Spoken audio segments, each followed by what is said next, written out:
Friends ఇప్పుడు మీరు చూస్తుంది హగియా సోఫియా అంటారు. సో హయా సోఫియా అని చెప్పేసి. సో ఇదేంటంటే దాదాపు 2000 సంవత్సరాల చరిత్ర కలిగిందనమాట. సో ఒరిజినల్గా ఇక్కడ ఒక పేగన్ టెంపుల్ ఉండేది. రోమన్స్ అంతకుముందు పేగన్స్ కాబట్టి. ఆ తర్వాత కాన్స్టాంటినో వచ్చి ఇక్కడ ఆ పేగన్ టెంపుల్ని డెస్ట్రాయ్ చేసేసి ఇక్కడ ఒక చర్చ్ కట్టాడనమాట. ఆ చర్చ్ మళ్ళీ 4th సెంచరీలో అది డ్యామేజ్ అయితే మళ్ళీ రీబిల్డ్ చేశారు. 5th సెంచరీలో ఇప్పుడు ప్రస్తుతానికి మీరు చూస్తుందన్నమాట. సో దాన్ని చర్చ్ కిందకి కన్వర్ట్ చేశారు. ఆ తర్వాత దాన్ని మళ్ళీ ఇప్పుడు వీళ్ళు 15th సెంచరీ తర్వాత ఇది మాస్క్ కింద కన్వర్ట్ చేశారు. సో ఒక old pagan temple converted into church and eventually Hagia Sophia అనేది ఒక మాస్క్ అనమాట. ఫ్రెండ్స్ ఇప్పుడు మనము హగియా సోఫియా అని రాస్తారు. సో హగియా సోఫియాలో నడుస్తున్నాము. సో ఇక్కడ హిస్టరీ, ఇక్కడ ఇన్ఫర్మేషన్ వింటే చాలా ఆశ్చర్యపోతారు. చాలా ఇంపార్టెంట్ ఇన్ఫర్మేషన్ ఉంది. ఆల్రెడీ ఇంతకుముందు మీకు చెప్పినట్టు ఇక్కడ కాన్స్టాంటినో కట్టాడనమాట. సో ఇంతకుముందు ఇక్కడ ఒక పేగన్ టెంపుల్ ఉండేది. దాన్ని డెస్ట్రాయ్ చేసి దాని మీద ఒక చర్చ్ కట్టారు.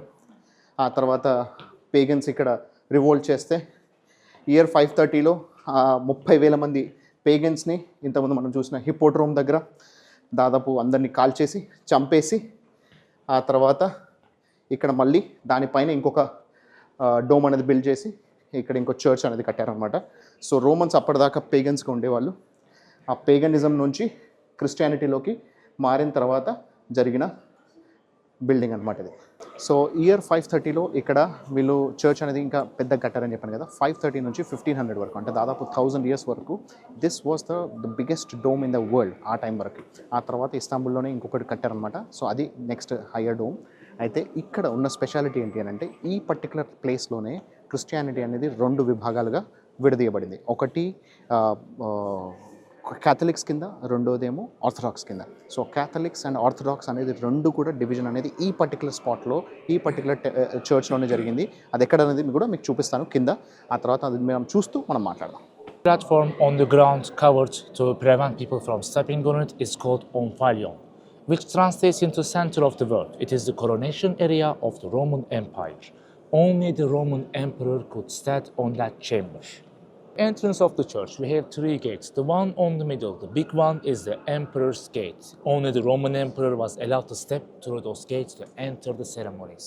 And as we make our way on the center of the building, there is a marble platform covered to prevent people from stepping on it, because it is called the Omphalion. Translates into center of the world. It is the coronation area of the Roman emperor. Only the emperor can step on that chamber. So in the year 1054, 3 monks from the Western Church, when there was a ceremony here, they entered this building from the emperor's gate. Everyone was watching them. They slowly made their way without a word to the Omphalion. And then they stepped on the platform and they left a letter on the ground. In the letter, it was saying, the Holy Throne of Papacy in Italy, Rome, Vatican, is denouncing the Eastern Church and of its followers from Christianity. You are excommunicated from the Church. The Western Church officially broke off from the Eastern Church. Eastern Church here, they sent their response. The Holy Throne of Patriarchy in Constantinople, Hagia Sophia, is denouncing the Western Church and of its followers from Christianity. You are excommunicated. This event went down in the Christian history as the schisma or the Great Division. Western Church called itself the Catholics, the universal teaching. The Eastern Church here, they renamed themselves the Orthodoxy, which means the true teaching. As you look at the angel's head, there is a blue line following the circle of the dome. The dome, the circle, is not a perfect circle.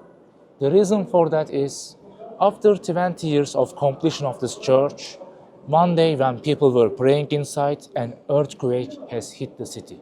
During the earthquake, the dome of the building came down and crushed the prayers inside. Romans, they had to rebuild the dome. So it took them 5 years with everything, including the dome, to build this building. This time, the challenge showed itself in 7 years. But this time, the dome, the new dome as we see today, it was built 7 meters taller than the old one. This is why the blue line over the angel's head is not a perfect circle. because the new dome was bigger, so it doesn't fit. Emperor Justinian I, the builder of this building, is known for three things in his life. First one is the building itself. Second one, he was a student of the laws, so he wrote a law about the Roman civil war. And the third is the Justinian's plague. In his time, there was a plague that hit the city and killed thousands. During the plague, Emperor himself got sick and comatose for 2 weeks. And during this, the church doing right now was missing a important key. This is the exact spot where the emperor was supposed to stand and direct the Christian church, but he was gone. So his wife, Empress Theodora, she stepped out. She dressed up as her husband, came here and directed the church. This place is known as the Emperor's Lodge.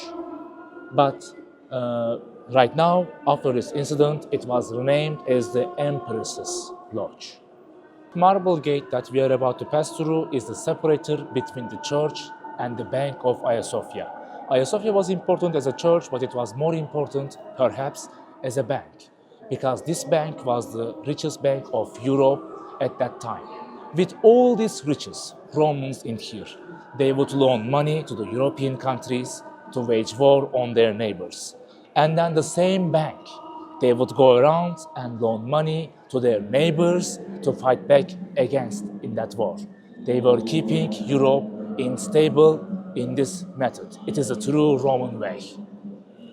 This graffiti here is around 1,000 years old. Around the 9th and 10th century, Russian Vikings were hired by the Roman emperor here to protect the money of the bank. One of the Viking captains, he got bored. He pulled out his knife and he wrote, Halfdan was here. So about 1,000 years ago, Viking captain Halfdan was standing where we are standing right now. Hagia Sophia was originally built as a church. In Christian churches, we have mosaics and frescoes, but in Muslim mosques, we are not allowed to. So when the Muslims took this building in 1453 and converted as a mosque, as we hear it right now, they had to cover the mosaics. So they had to cover the mosaic of Mother Mary and baby Jesus under the curtains like this. Istanbul is a big earthquake city. It's a risky city. Hagia Sophia has paid for it. So you can see some of the pillars of Hagia Sophia being a little crooked to the left side. Ottomans, when they came here, they discovered this fault. So they had to repair it. Here we have 3 windows, but one of them is covered. Because when the Ottomans discovered the fragility of the building, they came up with a genius solution. They cancelled one of the windows. And then on the outside, they built a support to push the building inside, so it would never break apart in an earthquake ever again, which it never has done for the last 400 years. This mosaic, as we see, is the biggest mosaic of the Hagia Sophia. It is called the basis. On the middle, we are seeing the Christ, on the left, Mother Mary, on the right, John the Baptist. This mosaic symbolizes the judgment day of humanity. This is the Christ coming back and separating the sheep from the goat, sinners from the saint. But the yellow pieces were gold pieces. This is why it is missing a lot of it. In this fine example of Byzantine art mosaic, we are seeing a certain scene. On the middle is the Mother Mary and the baby Jesus. On the right, there is a guy giving a castle. That's the city of Constantinople, given by Constantine the Great, the founder of the city. And on the left side, there is a guy giving a building.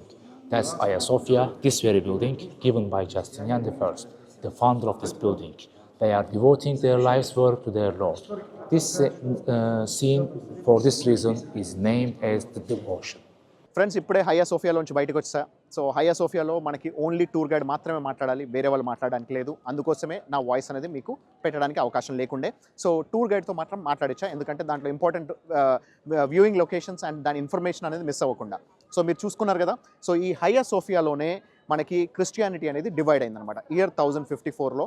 So Vatican city నుంచి ఒక 3 monks వచ్చి వాళ్ళు Vatican city ఈ particular క్రిస్టియన్ని, ఈ particular చర్చ్ని, ఇక్కడ నమ్ముతున్న Christians అందరినీ బహిష్కరిస్తుంది అని చెప్పేసి అన్నారనమాట. సో ఆ తర్వాత అక్కడి నుంచే వాళ్ళు మెసేజ్ ఏం పంపించారంటే, మేమే వాటికన్ సిటీని బహిష్కరిస్తున్నాం అని చెప్పేసి అని అన్నారు. So that is how the orthodox Christianity అనేది బోర్న్ అయిందనమాట. సో ఇక్కడే ఈ పర్టికులర్ చర్చ్లోనే మనకి ఆర్థోడాక్స్ అండ్ క్యాథలిక్స్ కింద డివైడ్ అవ్వడానికి కారణమైంది ఈ పర్టికులర్ చర్చే. ఎందుకంటే ఇక్కడ నుంచే మెయిన్ మొత్తం కంట్రోల్ ఉండేది. అది వాళ్ళకి అక్కడ రోమన్ క్యాథలిక్స్కి నచ్చేది కాదు. సో రోమన్ క్యాథలిక్ చర్చ్ కింద అది మారిపోయింది. ఇదేమో మనకి ఆర్థోడాక్స్ చర్చ్ కింద మారిపోయింది. అయితే ఈ చర్చ్ని ఈవెన్చువల్గా దీన్ని ఒక మాస్క్ లాగా మార్చారు. అయితే ఈ మాస్క్ లాగా మార్చారు కానీ అయితే ఇప్పటికీ దాంట్లో జీసస్ సంబంధించిన విగ్రహాలు, వాళ్ళ యొక్క ప్లాక్స్ అవన్నీ ఉండడం వల్ల సో ఆ తర్వాత ఏమనుకున్నారు అంటే ఆటోమన్ ఎంపైర్ వాళ్ళు దానికి ఆపోజిట్లోనే సో ఇలా ఒక బ్లూ మాస్క్ అనేది బిల్డ్ చేశారనమాట. ఈ బ్లూ మాస్క్ కూడా సో అలాగే సిమిలర్గా డోమ్ తోటి అతిపెద్ద డోమ్స్ పెట్టి ఇంకా బ్యూటిఫుల్గా ఇంకా బాగా డిజైన్ చేసి దాన్ని కన్స్ట్రక్షన్ చేయడం జరిగింది. ఎందుకంటే it is completely a mask which was built as a mask. ఇదేమో చర్చ్ని మాస్క్ కింద కన్వర్ట్ చేశారు. అండ్ ఇది మాత్రం బ్లూ మాస్క్ని ప్రాపర్గా ఒక మాస్క్ లాగా తయారు చేయడం అనేది జరిగిందనమాట. సో ఇది ఈ ఏరియా యొక్క స్పెషాలిటీ. ఇక్కడ ఒక Hagia Sophia and blue mosque రెండిటి మధ్యలో ఈ పర్టికులర్ ఏరియా అనేది ఉందన్నమాట. So this is the speciality of this particular area.